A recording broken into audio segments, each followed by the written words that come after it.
అమెరికాకు పోటీగా చైనా ఇప్పుడు అన్ని రంగాలలో దూసుకుపోతోంది. చైనా సైంటిస్టులు తాజాగా మరో అద్భుతం చేశారు. అత్యాధునిక జన్యు సవరణ టూల్ ద్వారా వెన్నుముకలను ఏర్పరిచే జన్యువును పూర్తిగా తొలగించారు.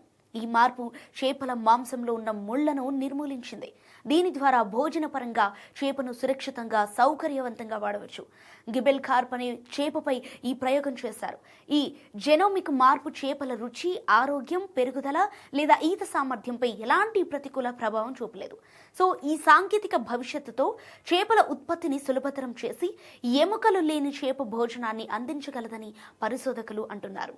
ఈ పద్ధతి చేపల ఉత్పత్తి, ఆక్వాకల్చర్ పరిశ్రమలో విప్లవాత్మక మార్పులు తేవచ్చు.